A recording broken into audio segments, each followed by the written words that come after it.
That's it recording now, so nobody say anything they don't want on record. We'll switch it off.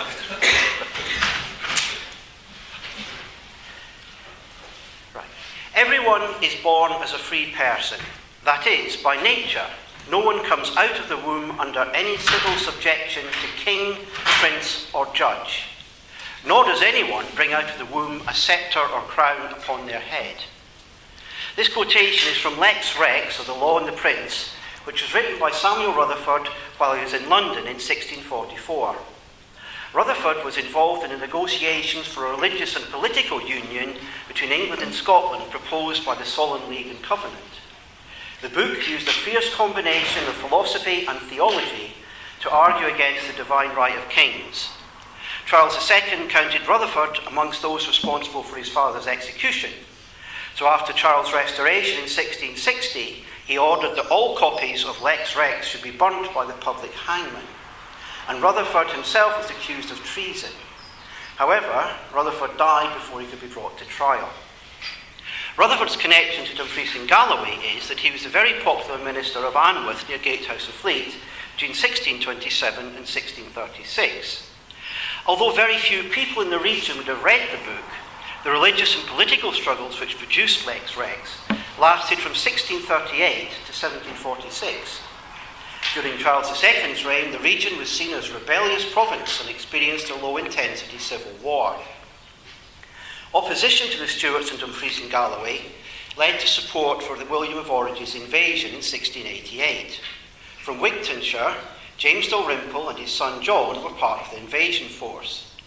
They'd been leading figures in the Scottish legal establishment until forced into exile in Holland. From the Stuartry, there was William Maxwell. His father had been a contemporary of Samuel Rutherford as the Presbyterian minister of Minnigaff parish. William Maxwell went on to fight for King William at the battles of Killiecrankie and the Boyne, rising through the ranks to become a colonel. In Dumfries, William Craik was elected as the new provost on the 26th of December 1688, and Dumfries Borough Council voted to proclaim William of Orange their new king on the 9th of January, the first town in Britain to do so. Scots supporters of William of Orange favoured closer union with England, but William's English advisers rejected this. William Craig's son-in-law was Robert Johnston, and he represented Dumfries Borough in the 1706 Scottish Parliament. Colonel William Maxwell represented the Stuartry in the same Parliament. Both voted against some, but not all of the Articles of Union. Despite this, Johnston's graven in Dumfries carries a Latin inscription stating that he asserted Scotland's liberty by strongly opposing the Union. In November 1706, John Hepburn, Minister of Ur, led a troop of armed horsemen into Dumfries, where they burnt the Articles of Union at the Mercat Cross, where the mid-steeple now stands. On the other hand, John Dalrymple, who was now the first Earl of Stair, was a strong supporter of the Union, which he believed was an essential defence against the threat of a second Stuart restoration. The reality of that threat was demonstrated by the Jacobites in 1715. In Dumfries and Galloway, a small force of Jacobites were led by William Gordon of Kenmure, whose father had confusingly fought for William of Orange at Killiecrankie. The other leading Jacobite was William Maxwell, the 6th Earl of Nithsdale, who was a member of the region's Roman Catholic community. In October 1715, along with some Jacobites from the north of England, a group of Highland Jacobites, they attempted to capture Dumfries. Colonel William Maxwell had been sent to Glasgow to organise its defences. Meanwhile, Robert Johnston helped to organise 3,000 volunteers who rushed to defend Dumfries, along with John Hepburn and 300 of his armed followers. The Jacobites turned back and marched into England, where they were defeated at the Battle of Preston. Significantly then, even the strongest local opponents of the Union in 1706 became supporters in 1715, preferring the rule of King George to that of another King James. John Hepburn died in 1723, after a long and eventful life which had included escaping a charge of treason for his involvement in the Rye House plot to kill both Charles II and his brother James in 1683.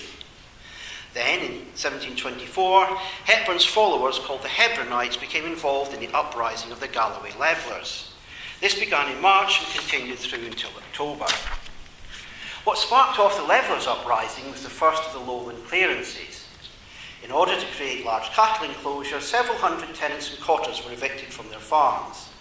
According to the Caledonian Mercury newspaper, a hill preacher addressed a conventicle of the dispossessed in such forceful language that they immediately set out to remove the source of their grievances by throwing down the dykes of the newly built cattle parks.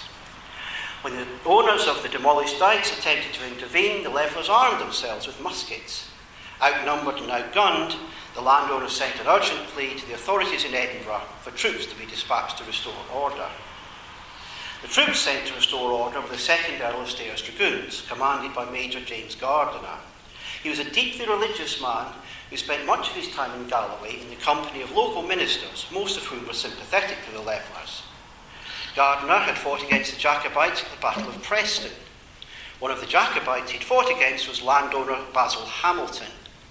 So when Hamilton demanded that extreme measures should be taken against the Levellers, he was ignored. The Levellers' last stand took place in October. Gardiner ordered his dragoons to use minimal force, and the Levellers put up minimal resistance. About 200 Levellers were captured, but most were allowed to escape on the march back to Kirkcudbright. No criminal charges were brought against the Levellers, but a few were sued for damages by Basil Hamilton. The presiding magistrate was Colonel William Maxwell. A public inquiry into the Levellers' grievances was also held, which Hamilton claimed was biased in their favour. John Martin, the last of the Galloway Levellers, died in 1801 and is buried in Kirkcudbright. Despite the defeat of the Jacobites in 1715, they remained a threat. There was little local support in 1745, but they were joined by James Maxwell from New Abbey. James Maxwell was one of the local Roman Catholic Maxwells. He survived the Battle of Culloden and after a few years in exile in France returned home to live quietly on his estate. His son William, born in 1760, was to follow a very different path. William Maxwell was educated by Jesuits in Europe, yet despite this education and his family's royalist traditions, after a visit to Paris in 1789, Maxwell became an enthusiastic supporter of the French Revolution. In 1792, he visited Birmingham in an attempt to buy arms to the revolutionaries. This created a political storm. On the 8th of October 1792, he was denounced by the Sun newspaper as English Jacobin #1, while leading Conservative Edmund Burke raged against him in Parliament. Sensibly, Maxwell fled to Paris, where he was welcomed by the revolutionaries, and he was made an officer in the National Guard. On the 21st of January 1793, Maxwell was a member of the National Guard unit which escorted King Louis XVI to the guillotine. On the 1st of February, France declared war on Britain. Maxwell decided to return to England and soon afterwards came home to become a doctor in Dumfries, where Robert Burns was his patient and his close friend. While Burns could share his radical views in private with Maxwell, the forces of reaction dominated the public realm. It was in the midst of this gathering storm that Burns wrote Scots Wha Hae. According to his friend John Symes, Scots Wha Hae was written while he and Burns were travelling through the Galloway Hills in late July 1793. The verses were then completed after they arrived back in Dumfries, where Burns said he made an association between the wars of Scottish independence and the glowing ideas of some other struggles of the same nature, not quite so ancient. This is a guarded reference to the trial in Edinburgh of Thomas Muir and William Palmer for sedition as supporters of the French Revolution. Muir was sentenced to transportation for 14 years and Palmer for 7. Yet, while one revolution was being held in check, another revolution was growing in strength. This was the Industrial Revolution. Until his death in 1792, William Maxwell's brother Thomas had been a partner in the Manchester firm of Taylor and Maxwell. Set up in 1785, this firm pioneered the use of chlorine to bleach cotton, and James Watt's son, James Watts Jr., was apprenticed to Taylor and Maxwell in 1788. James Watt Jr. infuriated his father by becoming a supporter of the French Revolution before, like William Maxwell, settling down to become a respectable member of society. The decision to apprentice James Watt Jr. to a cotton manufacturing firm in Manchester was influenced by Peter Ewart, who was Bolton and Watt's agent there. Peter Ewart was born in Tregear, now part of Dumfries. This local connection helped Peter Ewart sell steam engines to the two largest cotton spinning firms in Manchester. These had been set up by John Kennedy and his partner James McConnell, and by Adam and George Kennedy, who all came from the Glen Kens in the Stuart trade. As teenagers in the 1780s, they became apprentices to machine maker William Cannon, another economic migrant from Galloway. The four moved to Manchester in the 1790s where they established businesses. As an apprentice in London, Peter Ewart had helped to construct the cast iron gears of the Albion flour mill. This was powered by Bolton and Watt steam engines, but burnt down in 1791. Its blackened ruins are allegedly the inspiration for William Blake's lines, "Dark Satanic Mills." By 1815, when the Battle of Waterloo finally brought the years of war to an end, the firms of Kennedy and McConnell and A&G Murray owned the largest factories in Manchester, each employing over 1,000 workers. In 1824, John Kennedy and Peter Ewart joined the management committee of the London, Liverpool and Manchester Railway. John Kennedy was deeply involved in this plan, acting as a judge at the Rainhill trials in 1829, which established that the future of transport lay with steam locomotives. But while speeding up the movement of cotton between Liverpool and Manchester helped increase the profits of manufacturers, it also increased the pressures on the workers in the cotton factories to work even harder and even faster. Born in Newton Stewart in 1814, Peter McDowell discovered the destructive reality of the Industrial Revolution as a doctor in Lancashire. He witnessed at first hand the appalling price paid by men, women and children who worked in the factories, and so he became a militant Chartist and advocate of a general strike. In July 1839, he was arrested and imprisoned in Chester for a year, but McDowell remained committed to his beliefs.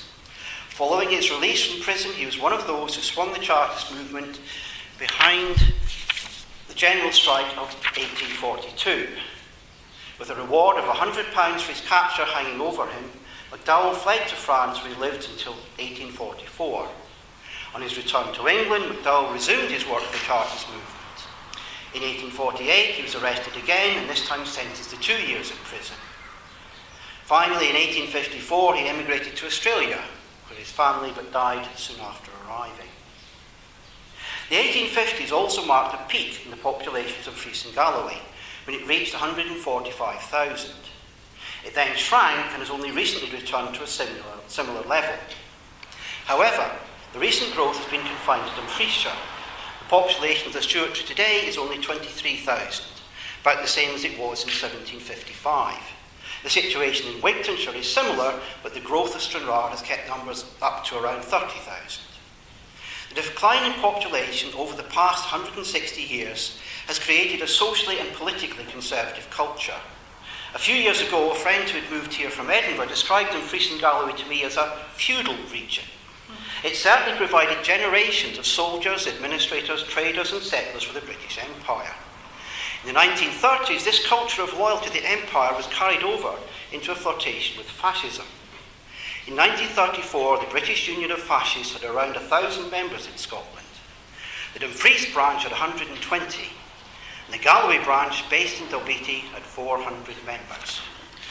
And we have here a little visual display. I can pass it around. It's an advert for a meeting of the British Union of Fascists in Castle Douglas Town Hall in March 1935. It kind of shocked me when I found it. It was in the Galloway News. In 1939, John McKee, who was the Unionist MP for Galloway, was a member of the anti-Semitic and pro-Nazi Right Club, as was the Earl of Galloway, who was chairman of the Galloway Unionist Association. McKee was deselected for the 1945 election, so stood as an independent unionist, but won anyway. He was then readmitted to the Unionist Party and continued as MP for Galloway until his death in 1958. The Scottish Unionist Party became the Conservative and Unionist Party in 1965. Apart from the election of George Thompson as SNP MP for Galloway between October, he was my French teacher at school, October 1974 and May 79, the Conservative and Unionist Party have won every election in Dumfries and Galloway from 1931 till 1997, so that's about 80 years.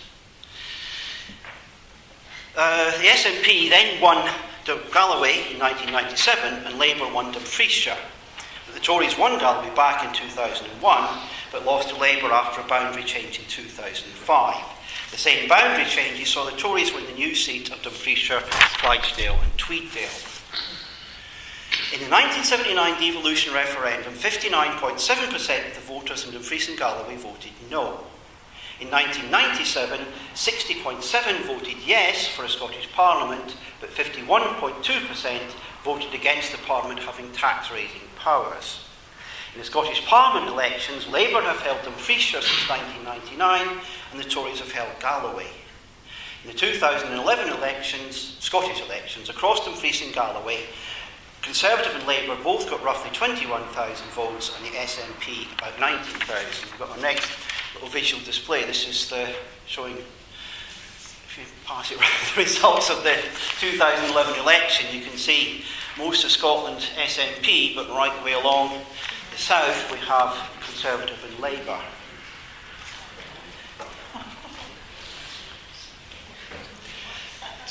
Looking ahead to 2014, to paraphrase Karl Marx, although we make our own history, we cannot make it as we please.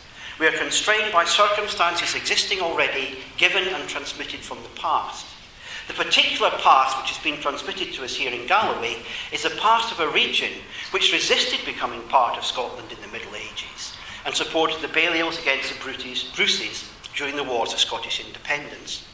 4 centuries later, when the Jacobites challenged a union with England, bitter memories of the killing times led to support for the Hanoverian kings against the Stuarts. More recently, despite New Labour's success since 1997, the east of the region now provides visitors from other parts of Scotland with sightings of an otherwise extinct species, a Conservative and Unionist Member of Parliament gambling in his natural habitat. For everyone in Scotland, a yes vote in 2014 will mark a break with the past. For many, perhaps most voters in Dumfries and Galloway, the decision to vote yes will be especially difficult. Ours is a region which has been comfortable with the Union, has accepted a dual identity as both Scottish and British. As a consequence, if the result in 2014 is independence, this region will experience a profound culture shock. Like a physical earthquake, independence will alter the familiar landscape, creating a new and unfamiliar world. As one of life's optimists, I hope that this will open up a space for radical, even revolutionary ideas and practices to emerge. And to finish with, I'm going to pick up on the problem of land reform, which came up at the Dumfries meeting. In other rural areas of Scotland, land reform is closely connected to the existence of large privately owned estates. And you can see, I'll just take it around. The red parts of this map basically are large estates, and the green parts are Forestry Commission. While there are very few estates here, the biggest landowner in Galloway is the state via the Forestry Commission. When it was set up in 1919, one of the key objectives of the Forestry Commission was to reverse rural depopulation by providing employment. However, the mechanisation of forestry means that only around 2,000 people are employed in forestry and forest-related industries. The major expansion of forestry in Galloway began in the 1960s, by which time economic development theory advocated rural population, as the 1968 Strathclyde University study of Galloway's economic future bluntly put it. Although it may be desirable on social cultural grounds to preserve the life of rural settlements, the available labour could be more efficiently used elsewhere. The policy of allowing these localised areas to decline continually to the gain of larger centres will result not only in greater attractiveness of the region to an employer, but also improve the standard of skill of the labour force. Now, this never became official policy, but between 1961 and 1981, while the expansion of forestry was in full swing, the population of the Stuartry fell from 29,000 to 23,000. Since 1981, the population has been stabilised as the numbers of young people leaving have been balanced by older people retiring here in search of a peaceful place to enjoy their last few years of life. The anticipated result is a demographic time bomb, where the needs of an ever-increasing population of the frail and elderly will overwhelm our ability to provide the necessary levels of care. Without a radical change, without the culture shock of independence, it's difficult to see how this time bomb can be diffused. Even with independence, finding ways to reverse the lowland clearances will be very difficult. Land reform policies aimed at breaking up large Highland estates will not help us. A radical reform of the Forestry Commission to make provision of sustainable rural employment a key part of its remit would be more useful. Land reform aimed at reversing the intensification of farming to improve biodiversity and economic diversity would also be helpful. Indeed, if we were to take climate change seriously, such radical reforms will be essential. To conclude, my vision is of a radical green Galloway taking its place within a radically independent green Scotland. Thank you.